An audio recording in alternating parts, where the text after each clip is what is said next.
달리 방법이 없어. 죽여서라도 입을 막아야 해. 그 말을 들은 밤 옥녀가 사라졌네. 담을 넘어 핏자국을 남기고 마당엔 찢어진 유언장 한 장. 사는 적자에게 반쪽짜리 유언. 나머지 반은 어디 갔을까? 3년 전 하며 옥녀가 최진사 댁에 들어왔네. 말이 없고 눈빛만 또렷한 계집이었어. 진사는 그 계집만 믿었지. 죽는 날까지. 그리고 유언을 맡겼어. 그게 문제의 시작이었네. 그 옥녀가 처음 진사 댁에 들어온 건 3년 전 봄이었네. 그날도 비가 왔어. 대문간에 서 있더군 옥녀가. 젖은 치마에 맨발이었지. 마침 나가던 응렬이 쳐가봤네. 누구요? 차가운 목소리였어. 옥녀가 고개를 숙였지. 일자리를 구합니다. 어디서 왔소? 남쪽에서. 응렬이 처가 위아래로 훑어봤네. 남쪽이 어디 남쪽이요? 물으면 똑바로 대답해요. 옥녀는 대답 안 했어. 그저 고개만 더 숙였지. 응렬이 처가 혀를 찼네. 에이, 이상한 것이. 돌아서려는데 뒤에서 목소리가 들렸어. 들이거라. 진사였네. 사랑채 마루에 앉아서 이쪽을 보고 계셨지. 응렬이 처가 놀라 돌아섰어. 아버님, 저 계집은. 들이라 했다. 진사 목소리에 힘이 실렸네. 그렇게 옥녀는 진사 댁에 들어왔어. 처음엔 부엌일을 시켰네. 설거지, 물 깃기, 아궁이 불떼기. 옥녀는 묵묵히 했어. 말이 없었지. 한 달쯤 지났을 때였나? 진사가 편찮으셨네. 오래된 지병이 도진 거였어. 안채 마님이 사람을 보냈지. 부엌에 있는 옥녀라는 것을 사랑채로 보내라. 다들 수군댔어. 왜 하필 옥녀를? 새로 들어온 것이 무슨 수발을 들어. 하지만 진사가 직접 지목했다더군. 그날부터였네. 옥녀가 사랑채에 붙은 게 약 다리고 죽 쓰고 이불 갈고 밤낮으로 곁을 지켰지. 진사는 말이 없는 사람이었어. 병이 깊어지면서 더욱 말을 아꼈네. 하지만 옥녀한테만큼은 가끔 입을 열었어. 책 좀 읽어다오. 옥녀가 책을 폈네. 한문이었어. 읽을 줄 아느냐? 진사가 물었지. 옥녀가 고개를 끄덕였어. 그리고 읽기 시작했네. 똑똑하고 또렷한 목소리였어. 진사가 눈을 감고 들으셨지. 한참을 듣다가 중얼거렸어. 양반 딸이었구나. 옥녀가 책을 덮었네. 대답은 안 했어. 진사가 다시 물었지. 집안이 어찌 됐소? 말하기 싫으면 말거라. 진사가 손을 저었네. 그 뒤로 진사는 묻지 않았어. 하지만 옥녀를 대하는 태도가 달라졌지. 하녀가 아니라 사람처럼 대했네. 이게 문제였어. 응렬이 처가 불편해했지. 시아버님께서 저 계집만 찾으시니 볼썽사납습니다. 응렬이한테 말했어. 응렬이가 한숨을 쉬었네. 아버님 편찮으신데 뭐라 하겠소. 내버려 두시오. 내버려 두라니요. 3년째입니다. 3년째. 천한 것이 사랑채를 독차지하고 앉아서. 그만하시오. 응렬이가 말을 끊었네. 하지만 응렬이 처는 입을 다물지 않았어. 어느 날이었네. 옥녀가 우물가에서 물을 깃고 있었어. 응렬이 처가 다가왔지. 뒤에 하녀 둘을 데리고. 옥녀. 옥녀가 고개를 들었네. 밤에 혼자 사랑채 드나들며 무슨 짓을 하는 거요? 옥녀가 물동이를 내려놨어. 어르신 수발을 듭니다. 수발, 혼자서, 밤에, 응렬이 처가 비웃었지. 뒤에 있던 하녀들이 키득거렸네. 옥녀는 아무 말 없었어. 천한 것이 주제도 모르고. 응렬이 처가 돌아섰네. 앞으로는 밤 수발 다른 사람 시킬 테니 그리 알아요. 그날 밤부터였네. 옥녀는 밤에 사랑채 출입을 못하게 됐어. 진사가 밤에 기침을 하셨지. 누가 물을 들이나 했더니 아무도 안 왔네. 새벽에 옥녀가 사랑채 문 앞에 서 있었어. 밤새 거기 있었던 모양이더군. 진사가 문을 열고 나왔네. 옥녀를 봤지. 추웠겠구나. 옥녀가 고개를 저었어. 진사가 한참을 서 있었네. 그러고는 안으로 들어갔어. 뭔가 쓰기 시작했지. 족친들도 문제였네. 응철이 진사 조카였어. 40줄에 접어든 사내였는데 일찍 아비를 여의고 진사한테 자랐지. 그러니 재산에도 관심이 많았네. 어느 날 응철이가 사랑채에 왔어. 진사가 낮잠 주무실 때였지. 옥녀가 마루에서 바느질을 하고 있었네. 응철이가 안을 기웃거렸어. 숙부님 계시오? 주무십니다. 그럼 됐소. 응철이가 방으로 들어가려 했네. 옥녀가 일어섰어. 어르신 편찮으십니다. 깨우시면. 비켜. 응철이가 밀쳤네. 옥녀가 넘어졌어. 응철이가 방 안으로 들어갔지. 문갑을 뒤지기 시작했네. 뭐 하시는 겁니까? 옥녀가 소리쳤어. 응철이가 돌아봤네. 산 것이 어디 감히 목소리를 높여. 그때였지. 응철아. 진사가 일어나 앉아 계셨네. 응철이가 화들짝 놀랐어. 아, 숙부님. 그게 나가거라. 숙부님, 오해가 나가라 했다. 응철이가 물러났네. 하지만 나가면서 옥녀를 쏘아봤어. 그날 이후로였네. 응철이가 옥녀를 노골적으로 대하기 시작한 게 상놈 주제에 어르신 곁을 지킨다고 잘난 척하는구나. 지나가다 마주치면 내뱉었지. 옥녀는 대꾸하지 않았어. 그저 피해 다녔네. 하지만 피할 수 없는 게 있었지. 제사였네. 진사댁 제사는 큰 행사였어. 족친들이 다 모였지. 옥녀는 부엌에서 일했네. 제사 음식 준비하고 그릇 나르고. 응철이가 부엌으로 들어왔어. 술이 취한 얼굴이었지. 야, 옥녀. 옥녀가 돌아봤네. 숙부님 재산이 얼마나 되는지 아나? 옥녀가 대답 안 했어. 모르겠소? 그럼 내가 가르쳐 주지. 한양의 기와집셋, 논밭이 20마지기, 그 외에 세간이며 골동품이. 응철이가 다가왔네. 그런데 말이여. 숙부님이 요새 이상하셔. 자식한테는 쌀쌀 맞고 상놈한테는 친절하시니. 혹시 무슨 말씀이라도 하시던가. 옥녀가 고개를 저었어. 거짓말 마. 밤낮으로 곁에 붙어 있으면서 아무 말씀도 안 하셨다? 유언 같은 거 말이야. 입을 다무는구나. 좋아. 하지만 명심해라.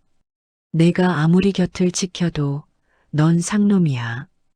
상놈이 뭘 안다고 해봐야 아무 소용없어. 응철이가 나갔네. 옥녀는 그 자리에 한참을 서 있었어. 손이 떨리고 있었지. 그해 겨울이었네. 진사병이 깊어졌어. 응렬이가 의원을 불렀지. 의원이 진맥을 하고 나서 고개를 저었네. 오래 못 가실 것 같습니다. 응렬이 얼굴이 굳었어. 그날 밤부터였네. 사람들 태도가 달라지기 시작한 게 응렬이가 사랑채를 자주 들락거렸어. 응렬이 쳐도 마찬가지였지. 족친들도 하나둘 모여들었네. 다들 문갑 쪽을 힐끗힐끗 봤어. 옥녀는 알았네. 뭘 찾는지. 유언장. 하지만 옥녀는 모르는 척했어. 그저 묵묵히 수발만 들었지. 어느 날 밤이었네. 진사가 옥녀를 불렀어. 옥녀야. 예, 어르신. 내가 부탁이 하나 있다. 옥녀가 가까이 다가갔네. 진사가 뭔가를 내밀었어. 작은 보자기에 쌓인 것이었지. 이걸 잘 간수해라. 이게 지금은 묻지 마라. 때가 되면 알게 될 게다. 옥녀가 받았네. 무거웠어. 어르신.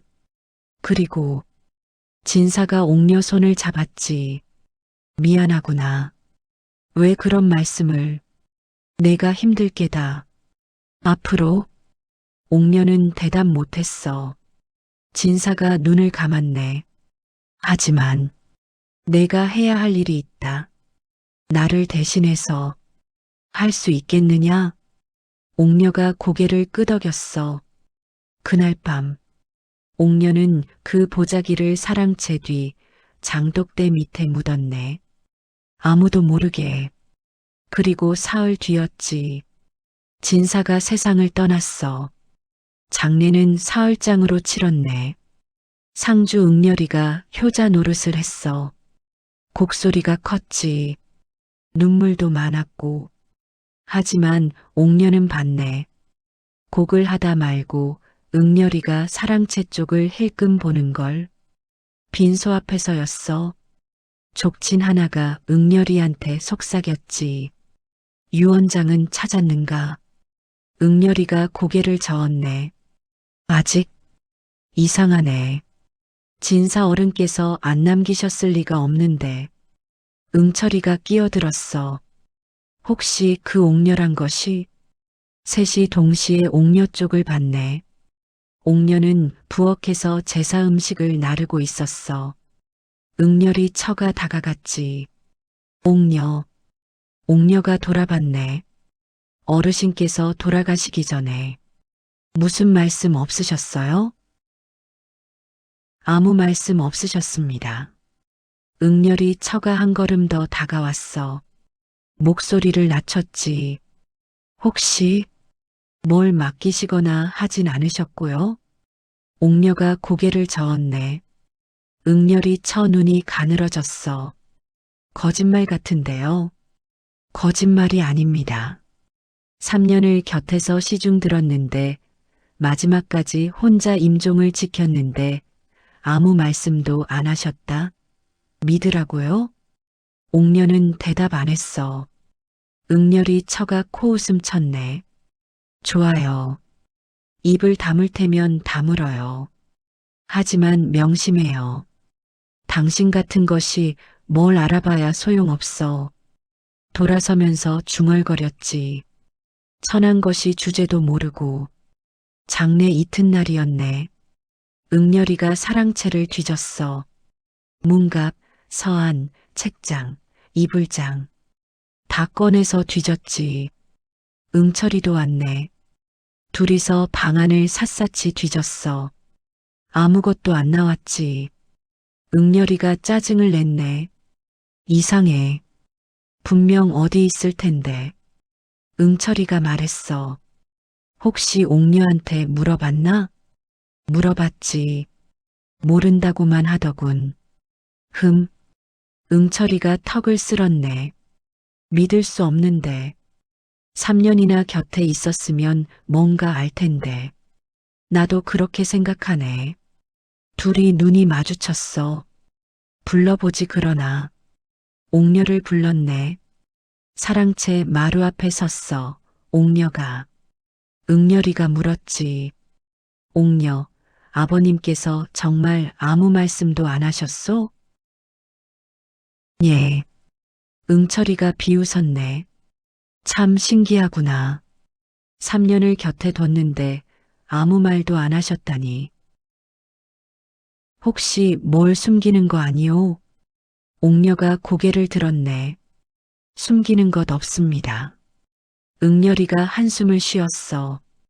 옥녀, 우리가 뭘 찾는지 알지? 유언장이요. 아버님께서 분명 남기셨을 텐데. 혹시라도 당신이 본 게 있으면 말해 주시오. 옥녀가 대답했네. 못 봤습니다. 응철이가 앞으로 나섰어. 못 봤다? 정말? 예. 맹세할 수 있소? 옥녀가 고개를 끄덕였네. 응철이가 웃었어. 차가운 웃음이었지. 좋아. 그럼 믿지. 일단은 옥녀를 돌려보냈네. 옥녀가 나가자마자 응렬이가 말했어. 저것이 뭔가 알고 있는 게 분명해. 나도 그렇게 생각하네. 어떻게 하지? 응철이가 생각하더니 말했네. 일단 회유를 해보는 게 어떨까? 그날 저녁이었네. 응렬이 처가 옥녀를 불렀어. 뒷채 작은 방이었지. 둘만 있었네. 응렬이 처가 웃으며 말했어. 옥녀 앉아요. 옥녀가 앉았네. 3년 동안 수고 많았어요. 어르신께서도 당신을 아꼈죠. 나도 알아요. 옥녀는 가만히 있었어. 응렬이 처가 무릎을 쳤네. 그래서 말인데, 우리가 당신한테 상을 주려고 해요. 상이라니요. 3년 동안 고생한 대가죠. 은자 선양 정도 어때요? 그 돈이면 시집도 갈 수 있을 거예요. 옥녀가 고개를 들었네. 대신 응렬이 처 목소리가 낮아졌어. 한 가지만 말해줘요. 어르신께서 유언 같은 거 정말 안 하셨어요? 옥녀가 대답했네. 안 하셨습니다. 응렬이 처가 눈을 가늘게 떴어. 정말? 예. 한참을 보더니 응렬이 처가 일어섰네. 그래요. 그럼 할 수 없죠. 돌아서면서 말했어. 참 상은 없어요. 거짓말쟁이한테 줄 건 없으니까. 문을 쾅 닫고 나갔지. 이틀 뒤였네. 장례가 끝나고 문상객들이 돌아갔어. 그날 밤 사랑채에서 회의가 열렸네. 응렬이 처, 응철이, 그리고 족친 어른들. 응철이가 말했어. 유언장이 없으면 법대로 하면 됩니다. 적자가 모두 받는 거지요. 족친 하나가 끼어들었네. 잠깐. 그럼 우리는? 족친은 예법상 일부를 나눠 받을 수 있지 않소? 일부? 우리도 이 집안 식구요. 말싸움이 시작됐네. 응렬이가 손을 들었어. 진정들 하시오. 일단 유언장부터 찾아봅시다. 그게 안 나온다니까요. 그럼 응렬이가 말을 멈췄네. 응렬이 처가 말했어. 옥녀한테 물어봐야죠. 물어봤잖소. 제대로 물어보지 않았잖아요. 응렬이 처 눈빛이 차가워졌네.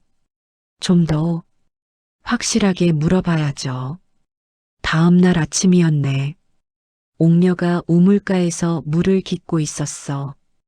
응철이가 다가왔지. 뒤에 하인 둘을 데리고 옥녀가 돌아봤네. 마지막으로 묻겠네. 유언장 본 적 있소? 없습니다. 거짓말 말고. 거짓말 아닙니다. 응철이가 코웃음 쳤네. 좋아. 그렇게 나오는구나. 뒤에 있던 하인들이 옥녀를 붙잡았어. 뭐 하는 겁니까? 상것 주제에 어디 감히 거짓말을 해. 오늘 제대로 본때를 보여주지. 옥녀를 끌고 갔네. 사랑채 뒤편으로. 응철이가 몽둥이를 들었어. 마지막이다. 유언장 어디 있소? 모릅니다. 이것이 몽둥이를 들어 올리려는데 멈춰라. 응렬이 목소리였네. 응렬이가 달려왔어. 뭐 하는 짓이오, 응철. 형님은 빠지시오. 이것이 뭔가 숨기고 있소. 그래도 이건 아니지 않소? 둘이 실랑이를 벌였네. 결국 응철이가 물러났어. 하지만 가면서 옥녀한테 말했지. 오늘은 형님 때문에 살았다. 하지만 다음엔 모른다. 옥녀는 그 자리에 주저앉았네. 온몸이 떨렸어. 그날 밤이었네. 옥녀가 뒷채방에 있었어. 문이 열렸지. 응렬이 처였네. 옥녀. 옥녀가 벌떡 일어났어. 응렬이 처가 앉으라고 손짓했네. 무서웠지?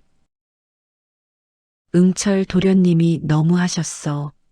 내가 말렸어요. 옥녀는 대답 안 했어. 그런데 말이에요. 응렬이 처가 다가앉았네. 사실 우리도 곤란해요. 어르신께서 유언을 안 남기셨으면 법대로 해야 하는데, 그럼 집안이 시끄러워지거든요. 그래서 부탁이에요. 당신이 증언을 하나 해줬으면 해요. 옥녀가 고개를 들었네. 어르신께서 마지막에 이렇게 말씀하셨다고. 모든 재산은 적자 응렬에게 준다라고요. 그런 말씀 안 하셨습니다. 안 하셨다는 걸 어떻게 알아요? 혼자 있었잖아요. 그냥 그렇게 말해주면 돼요. 간단하잖아요. 그럼 우리도 좋고 당신도 좋고. 옥녀가 고개를 저었네. 못합니다. 응렬이 처 얼굴이 굳었어. 왜요? 거짓말이니까요. 거짓말? 후후. 웃기는구려. 당신 같은 천민이 뭘 안다고 거짓말이니 아니니 해요? 응렬이 처가 일어섰네. 좋아요. 안 하겠다는 거죠? 그럼 각오는 하세요. 문을 나가면서 말했어. 참, 당신 고향이 남쪽이라고 했죠? 거기 식구들 아직 살아계시죠? 옥녀 얼굴이 하얘졌네. 혹시라도 당신이 어디 가서 입을 놀리면. 응렬이 처가 돌아봤어. 그 식구들이 어떻게 될지 모르죠. 문이 닫혔네. 옥녀는 그 자리에 앉아서 한참을 떨었어. 이틀이 지났네. 옥녀는 방에서 나올 수 없었어. 밖에 이서방이 지키고 있었지. 밖에 나가지 마시오. 차갑게 말했네. 옥녀는 갇혔어. 밥도 제대로 안 나왔네. 하루에 한 끼, 찬물에 밥 한 공기. 사흘째 되는 날이었네. 응렬이가 왔어. 옥녀, 생각 좀 해봤소? 옥녀는 대답 안 했어. 증언만 하면 돼요. 그럼 당신도 나가고 상도 받고 다 좋잖소? 못합니다. 응렬이가 한숨을 쉬었네. 왜 이렇게 고집을 부리는지 모르겠소. 당신한텐 아무 상관도 없는 일 아니오? 상관 있습니다. 뭐가? 옥녀가 응렬이를 똑바로 봤네. 어르신께서 맡기신 일이 있습니다. 응렬이 눈이 커졌어. 뭐라고? 옥녀가 입을 다물었네. 응렬이가 앞으로 다가왔어. 지금 뭐라고 했소? 아버님이 뭘 맡겼다고? 말해. 뭘 맡겼소? 옥녀는 고개를 돌렸네. 응렬이가 옥녀 어깨를 붙잡았어. 유언장이요? 유언장을 맡긴 거요? 대답해. 옥녀가 응렬이 손을 뿌리쳤네. 모르겠습니다. 저도 모르겠다고요. 응렬이가 물러섰어. 숨을 몰아쉬더니 밖으로 나갔지. 그날 밤이었네. 응렬이 처, 응철이가 다시 모였어. 응렬이가 말했네. 옥녀가 뭔가 맡았다고 했소. 응철이가 벌떡 일어났어. 그럼 유원장이 있단 말 아니오. 확실하진 않소. 하지만 응렬이 처가 끼어들었네. 그것이 뭘 갖고 있든 더 이상 내버려 둘 순 없어요. 그럼 어쩌자는 거요? 응렬이 처가 차갑게 말했어. 없애야죠. 응렬이가 화들짝 놀랐네. 여보, 그게 무슨 죽이라는 게 아니에요. 그냥 사라지게 하는 거죠. 응철이가 고개를 끄덕였네. 좋은 생각이요. 어차피 산 것 하나 없어진다고 누가 알겠소. 응렬이가 망설였어. 하지만은 무슨, 형님, 지금 재산이 걸린 문제요. 저것이 뭘 갖고 있는지 누구한테 말할지 모르는데 가만히 있을 거요? 응렬이가 입을 다물었네. 응렬이 처가 말했어. 오늘 밤에 하세요. 조용히. 그날 자정. 이서방이 옥녀 방으로 갔네. 뒤에 하인 둘을 데리고 문을 열었어. 방이 비어 있었네. 창문이 열려 있었고 옥녀는 없었어. 이서방이 소리쳤지. 도망쳤다. 사람들이 뛰쳐나왔네. 뒷담을 넘었는지 마당에 발자국이 있었어. 그리고 사랑채 앞마당. 거기 핏자국이 있었네. 길게 끌린. 그 옆에 찢어진 종이 한 장. 사는 적자에게. 응렬이가 그걸 집어들었어. 손이 떨렸지. 이게 아버님 필체가 맞소. 응철이가 소리쳤네. 그럼 나머지는 어디 있소? 아무도 대답 못했어. 옥녀는 사라졌고 유언장 반쪽만 남았네. 그리고 그날 밤부터 소문이 돌기 시작했어. 유언장이 2개였대. 옥녀가 담을 넘은 건 자정 전이었네. 미리 준비한 거였어. 진사가 죽기 사흘 전 알려준 길이 있었지. 뒷담 서쪽 끝에 보면 돌이 하나 빠진 데가 있다. 거기 발 디디면 넘을 수 있어. 그때는 몰랐네. 왜 그런 걸 알려주시나? 이제 알았어. 옥녀는 담을 넘어서 어둠 속으로 뛰었네. 뒤에서 소리가 들렸어. 도망쳤다. 옥녀는 멈추지 않았네. 품 안에 보자기가 있었어.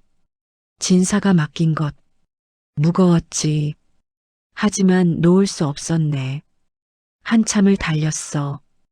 골목을 빠져나가 큰 길로 나왔네. 숨을 헐떡이며 멈춰섰어. 어디로 가야 하나? 그때 떠올랐네. 진사가 했던 말. 만약 내가 위험에 처하거든 북문 밖 주막에 가거라. 김포교를 찾아라. 내 이름을 대면 도와줄 게다.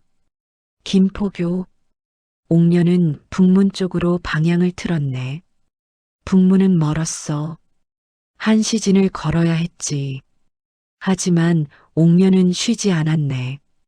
새벽 무렵이었어. 북문 밖 주막에 도착했네. 불이 꺼져 있었어. 문을 두드렸지. 한참 뒤에 주모가 나왔네. 누구요, 이 새벽에? 김포교님. 계십니까? 김포교?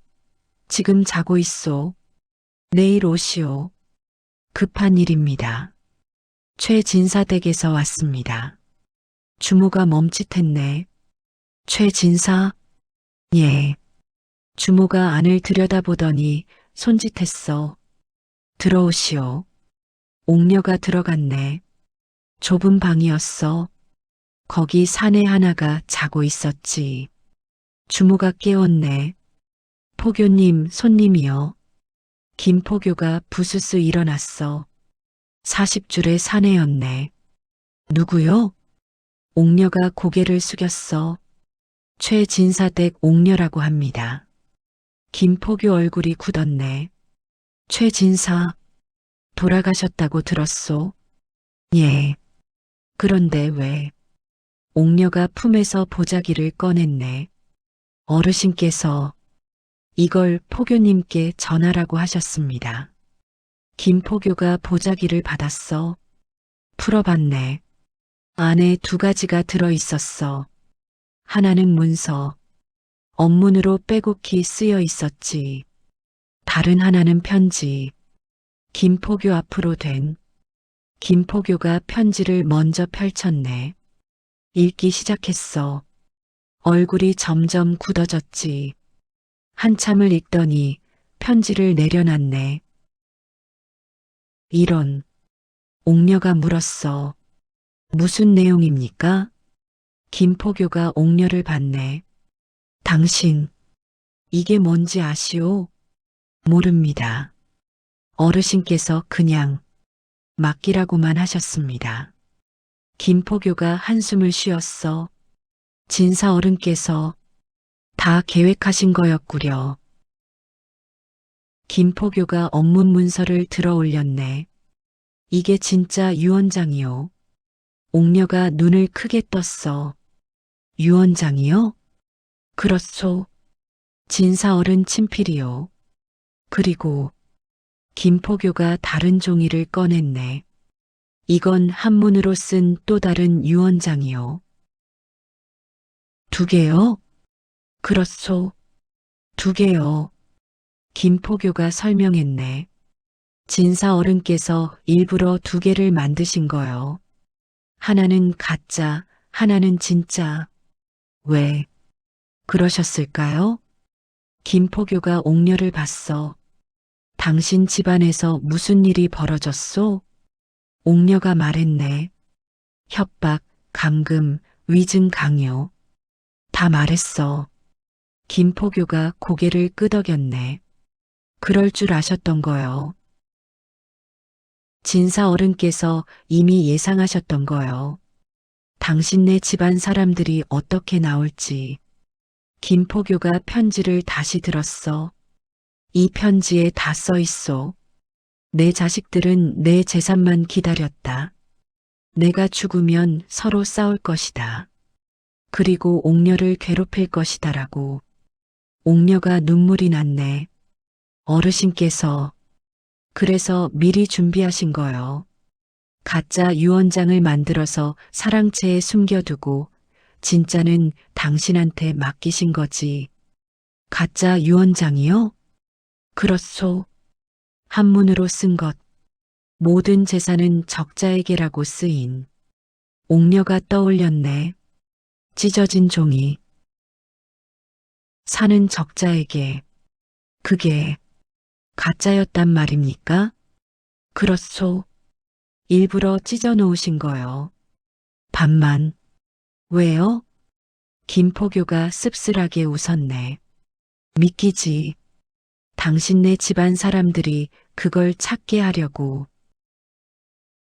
그럼 어떻게 되겠소? 반만 있으니까 나머지 반을 찾으려고 난리가 날 거 아니요. 옥녀가 고개를 끄덕였네. 그리고 서로 의심하겠지. 누가 나머지 반을 가졌나 하면서. 옥녀가 숨을 들이켰어. 그럼 진짜 유언장엔 뭐라고 쓰여 있습니까? 김포교가 업문 문서를 펼쳤네. 천천히 읽었어. 적자 응렬에게는 기와집 한 채와 밭 5마지기. 조카 응철에게는 아무것도 주지 않는다. 나머지 재산은 모두 빈민 구율과 사당 보수에 쓴다. 그리고 김포교가 옥녀를 받네. 하녀 옥녀에게는 자유를 주고 은자 10냥을 준다. 옥녀가 손으로 입을 막았어. 어르신께서 그뿐이 아니오. 김포교가 계속 읽었네. 내 자식들은 효도가 아니라 재산을 기다렸다. 나는 그들을 시험했다. 내가 병들었을 때 누가 진심으로 곁을 지켰는지 보았다. 오직 옥녀뿐이었다. 옥녀가 울기 시작했어. 그러므로 이 유언은 옥녀의 증언으로만 효력을 갖는다. 옥녀가 이 문서를 관에 제출하면 이것이 진짜임을 인정한다. 김포교가 문서를 내려놨네. 진사 어른께서 모든 걸 당신한테 맡기신 거요. 옥녀는 한참을 울었네. 김포교가 기다려줬어. 한참 뒤 옥녀가 고개를 들었네. 그럼 어떻게 해야 합니까? 관에 가야지요. 이 문서를 제출하고 저 같은 천민이 가도 믿어줄까요? 김포교가 웃었어. 나도 있잖소. 나도 증인이요. 진사 어른께서 나한테도 편지를 남기셨으니 포교님은 왜 어르신을 도우십니까? 김포교가 잠시 말이 없었네. 그러고는 말했어. 10년 전 내가 누명을 쓴 적이 있어. 도둑질을 했다고. 관에 끌려갔지. 그때 진사 어른께서 나를 변호해 주셨소. 증거를 찾아주시고 진짜 범인을 잡아주셨지. 덕분에 나는 살았소. 그 은혜를 잊은 적이 없소. 그래서 진사 어른께서 부탁하시면 무엇이든 하려고 했지. 김포교가 옥녀 손을 잡았네. 그리고 당신도 마찬가지요. 진사 어른께서 당신을 믿으셨소. 그럼 나도 믿소. 옥녀가 고개를 끄덕였어. 감사합니다. 김포교가 일어섰네. 오늘은 여기서 쉬시오. 내일 아침에 뜨면 관에 가지요. 저 집안 사람들이 찾을 겁니다. 찾게 두시오. 관에 가기 전까진 아무것도 못해요. 그날 밤 옥녀는 주막에서 잤네. 처음으로 편하게 눈을 붙였어. 꿈을 꿨네. 진사가 나왔어. 웃고 계셨지. 잘했다, 옥녀야. 아침이 밝았네. 한편 최진사 댁에서는 난리가 났어. 응렬이, 응렬이 응철이. 셋이 모여 앉았네. 찢어진 유언장 반쪽을 앞에 놓고 응철이가 소리쳤어. 나머지 반을 찾아야 하지 않소? 어디서 찾겠소? 옥녀가 들고 도망쳤는데. 그럼 옥녀를 찾아야지. 응렬이 처가 차갑게 말했어. 이미 늦었어요. 저것은 지금쯤 어디론가 갔을 거예요. 그럼 어쩌자는 거요? 일단 응렬이 처가 찢어진 유언장을 집어들었네. 이걸 관에 제출하는 거예요. 반쪽만요? 반쪽이라도 있으면 적자가 유리하잖아요. 모든 재산은 적자에게라고 써 있으니. 응렬이가 망설였어. 하지만 나머지 반이 나타나면 그때 가서 생각해요. 일단 지금은 이게 최선이에요.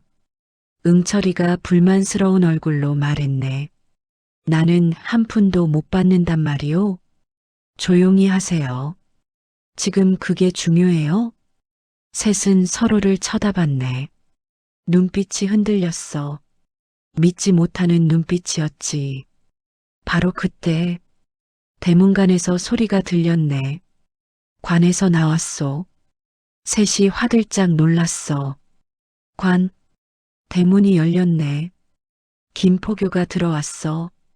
뒤에 옥녀가 따라왔지. 응렬이가 벌떡 일어났네. 옥녀. 옥녀는 고개를 들고 서 있었어. 더 이상 떨지 않았네. 김포교가 말했어. 최진사댁 유언건으로 왔소. 모두 마당에 모이시오. 마당에 사람들이 모였네. 응렬이, 응렬이 응철이, 족친 어른들, 하인들까지. 김포교가 가운데 섰어. 옥녀는 그 옆에. 김포교가 품에서 문서를 꺼냈네. 고 최진사께서 남기신 유언장이요. 응렬이 처가 비웃었어. 유언장, 우리도 있소. 찢어진 종이를 내밀었네. 이게 진짜 유언장이요. 아버님 친필이고 모든 재산은 적자에게라고 써 있어. 김포교가 그걸 받아봤어. 한참 보더니 고개를 끄덕였네. 맞소. 이것도 진사어른 필체가 맞소. 응렬이가 안도의 한숨을 쉬었어. 그럼, 하지만, 김포교가 말을 잘랐네. 이건 가짜요. 마당이 조용해졌어. 응철이가 소리쳤네. 가짜? 무슨 소리요? 진사어른 필체라고 인정했잖소. 필체는 맞소. 하지만 진사어른께서 일부러 가짜로 만드신 거요. 말도 안 되는. 김포교가 손을 들었어. 들으시오. 진사어른께서는 유언장을 2개 만드셨소. 뭐라고? 하나는 한문으로, 하나는 언문으로. 한문으로 쓴 건 미끼였소. 일부러 찢어서 사랑채에 숨겨두셨지. 응렬이 얼굴이 하얘졌네. 미끼라니. 그렇소. 당신네들이 찾도록 말이요. 김포교가 언문 문서를 펼쳤네. 이게 진짜 유언장이요. 언문으로 쓰신 진사어른 친필. 응렬이 처가 앞으로 나섰어. 언문? 양반 어른께서 왜 언문으로 유언을 쓰시겠소? 말도 안 돼요. 그건 진사어른께서 정하실 일이요. 김포교가 문서를 들어 올렸네. 여기 진사어른께서 직접 쓰셨소. 이 유언만이 진짜다. 한문으로 쓴 것은 내 자식들을 시험하기 위한 것이다라고. 응철이가 달려들었어. 보여주시오. 내가 직접 봐야겠소. 김포교가 문서를 내밀었네. 응철이가 받아서 봤어. 언문이었지. 하지만 필체는 분명 진사 것이었네. 응철이 손이 떨렸어. 이게 진짜란 말이오? 그렇소. 그럼 뭐라고 쓰여 있소? 김포교가 천천히 읽었네. 적자 응렬에게는 기와집 한 채와 밭 5마지기를 준다. 응렬이가 입을 벌렸어. 그게 다요? 그렇소. 나머지는 조카 응철에게는 아무것도 주지 않는다. 응철이가 비명을 질렀네. 뭐라고? 나머지 재산은 모두 빈민구율과 사당보수에 쓴다. 족친들이 웅성거렸어. 그럼 우리도 한 푼 못 받는단 말이오. 김포교가 계속 읽었네. 그리고 하녀 옥녀에게는 자유를 주고 은자 10냥을 준다. 응렬이 처가 옥녀를 노려봤어. 저것한테. 옥녀는 가만히 서 있었네. 김포교가 문서를 내려놨어. 이것이 진사어른의 뜻이오. 응렬이가 앞으로 나섰네. 포교님, 이건 말이 안 돼요. 아버님께서 왜 재산을 다 빈민한테 주시겠소? 진사어른께서 그렇게 정하셨소. 아니요. 이건 분명 누가 꾸민 짓이오. 옥녀, 내가 위조한 거지. 옥녀가 고개를 들었네. 위조 아닙니다. 그럼 증거를 대. 이게 진짜라는 증거를. 김포교가 또 다른 종이를 꺼냈어. 이게 증거요. 뭐요, 그게? 진사어른께서 나한테 남기신 편지요. 여기 이렇게 쓰여 있소.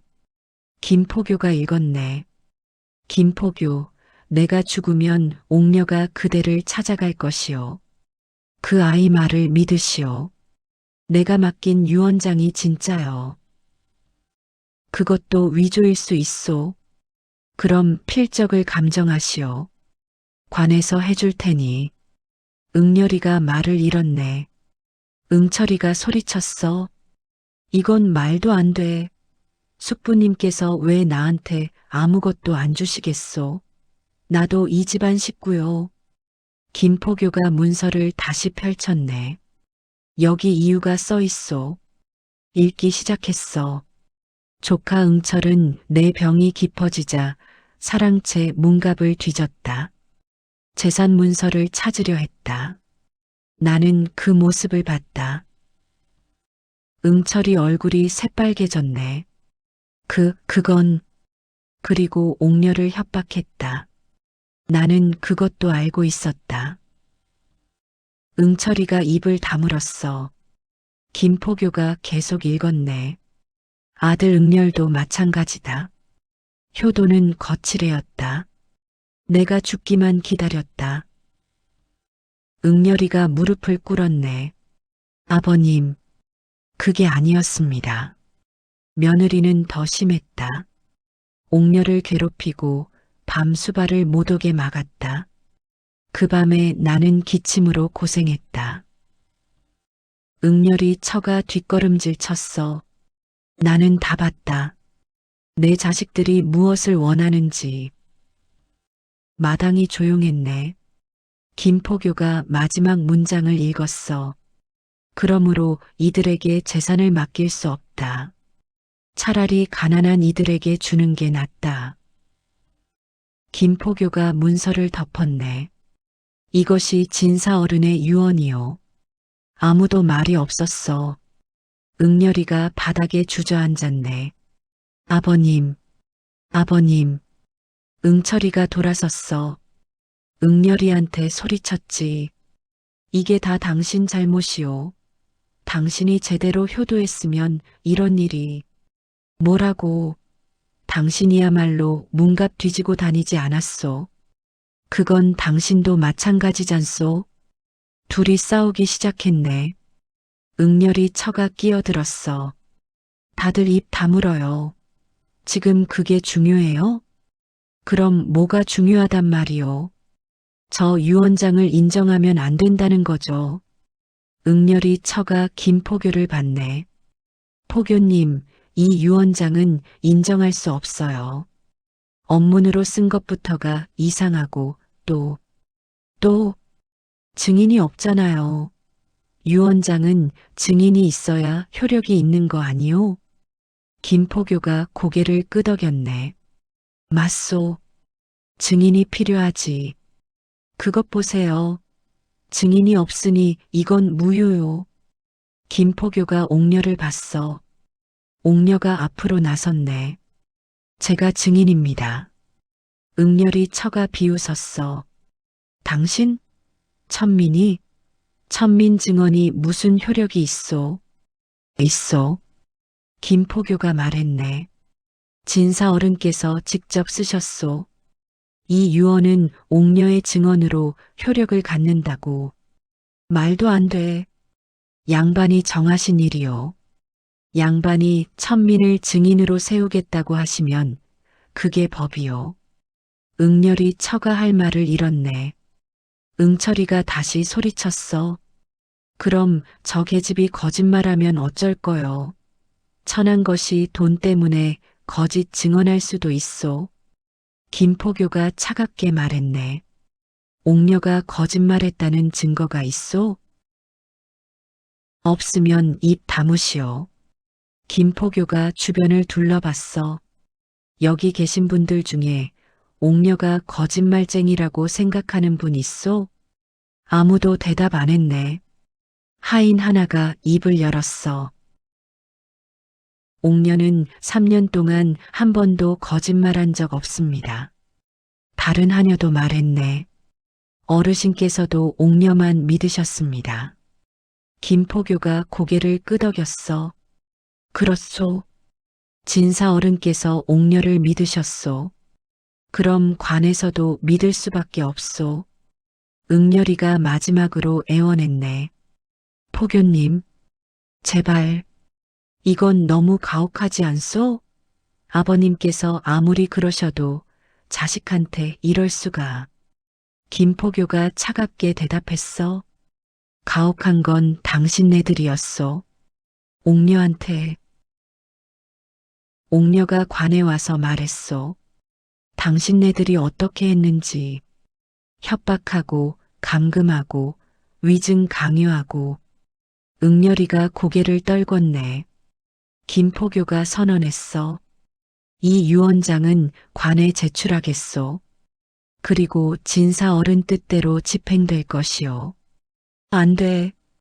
응철이가 달려들려 했네. 김포교 뒤에 있던 관속들이 막아섰어.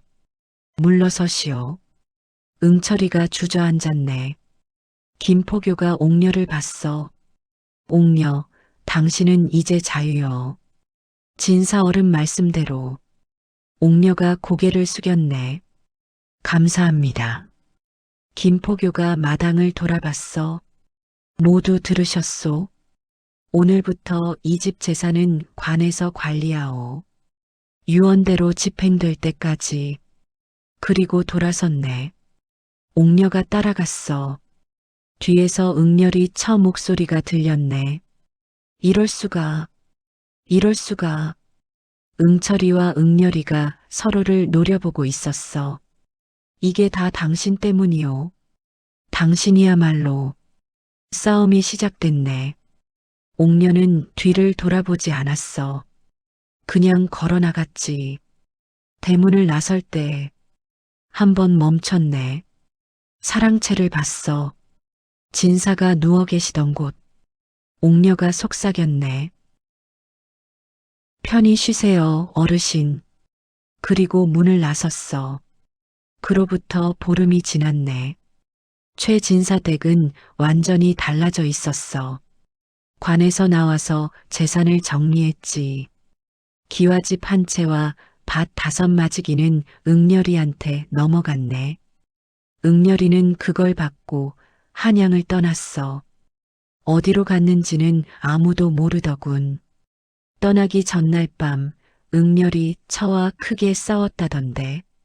당신 때문에 이 꼴이 됐소. 내 탓이라고요? 당신이 제대로 효도나 했으면. 그 소리를 동네 사람들이 다 들었다지. 결국 응렬이 처는 친정으로 돌아갔네. 이혼은 안 했지만 다시는 만나지 않을 거라더군.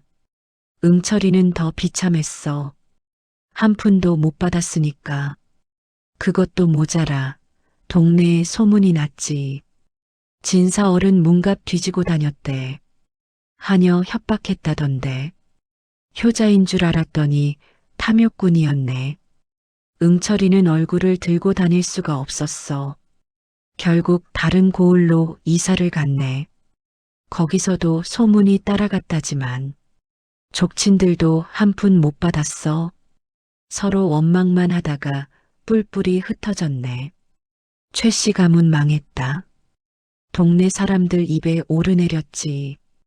그래도 3대를 내려온 양반댁이었는데 자식 잘못 키우면 저렇게 되는 거지. 나머지 재산은 진사 유언대로 쓰였네. 한양 북촌에 죽 수는 곳이 생겼어. 가난한 사람들한테 공짜로 나눠줬지.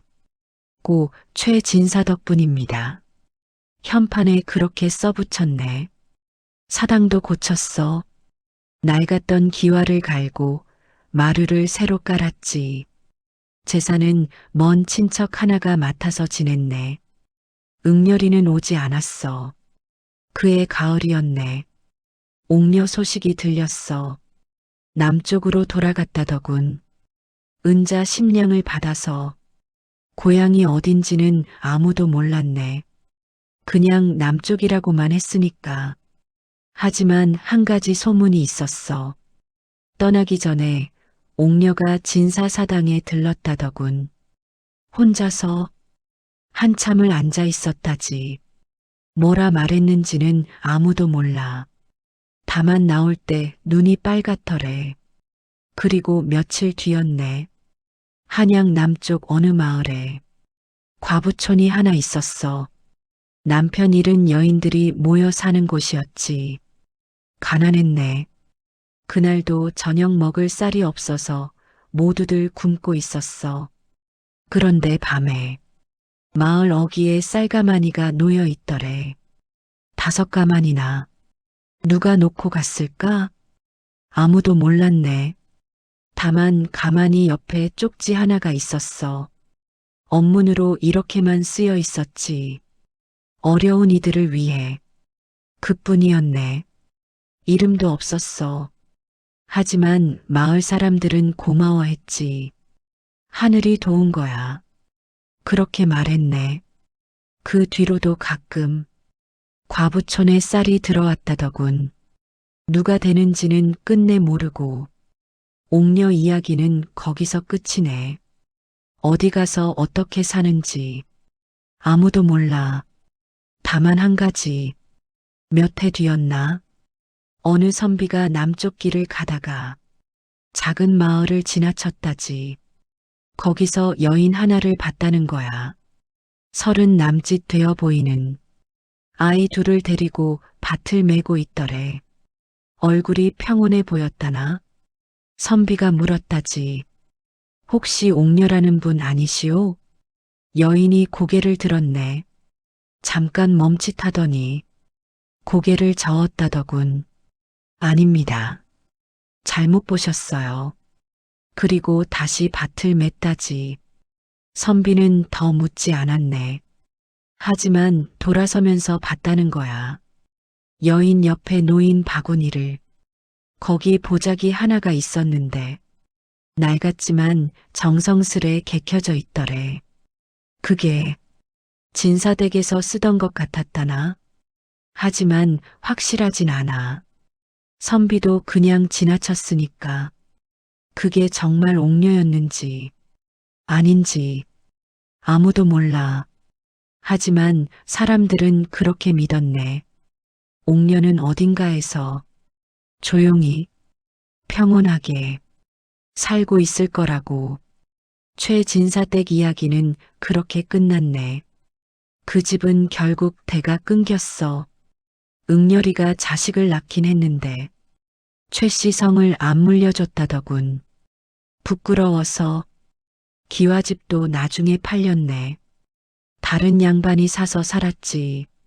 하지만 그 집에 사는 사람들은 가끔 밤에 이상한 소리를 들었다나? 기침 소리, 옥녀야, 물 좀, 그런 소리였다지. 사람들은 말했네.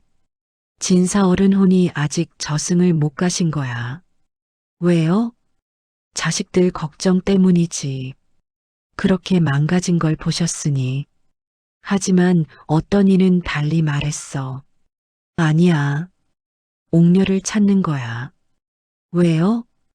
고맙다고 잘했다고 말하고 싶으신 거지. 뭐가 맞는지는 모르겠네. 다만 확실한 건 그 집에서 기침 소리가 들릴 때 꼭 밤이슬 냄새가 났다더군. 그리고 아침이 되면 사랑채 마루에 물그릇 하나가 놓여 있었다나? 누가 놓았는지는 아무도 몰라. 지금도 그 동네 노인들은 이 이야기를 하면서 말하지. 자식이 효도를 안 하면 저렇게 되는 거야. 재산이 아무리 많아도 소용없어. 진짜 소중한 건 곁에 있는 사람이지. 그리고 덧붙이네. 신분이 낮아도 신의를 지키면 하늘이 알아준다. 옥녀처럼. 그렇게 이야기는 끝났네. 아, 참. 하나 더 남은 이야기가 있구먼. 김포교 말일세. 옥녀를 도와준 그 사람. 그 뒤로 승진을 했다더군. 포도청 종사관까지 올라갔다나? 사람들이 물었다지. 어떻게 그렇게 빨리 올라갔소? 김포교가 웃으며 대답했다더군. 진사 어른 덕분이지요. 돌아가신 분인데 무슨 덕이요? 은혜를 갚았더니 하늘이 알아주더군요. 그게 답이었네. 김포교는 죽을 때까지 매년 진사 제삿날이면 사당에 찾아가 절을 했다더군. 혼자서 아무도 안 볼 때. 그리고 중얼거렸다나.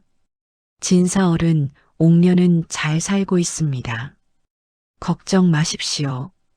정말 잘 살았는지는 김포교도 몰랐을 거야. 하지만 믿고 싶었겠지. 그랬을 거라고. 자, 이야기는 여기까지네. 죽은 양반의 유언을 들은 하녀가 그날 밤 사라진 이야기. 재밌게 들었는가? 뭐, 옛날 이야기가 다 그렇지. 권선징악. 착하게 살면 복 받고, 나쁘게 살면 벌 받고. 하지만 말이야. 요새도 그런가 싶네. 진짜 소중한 게 뭔지 모르고, 재산만 쫓다가 정작 중요한 걸 잃는 사람들 많지 않은가.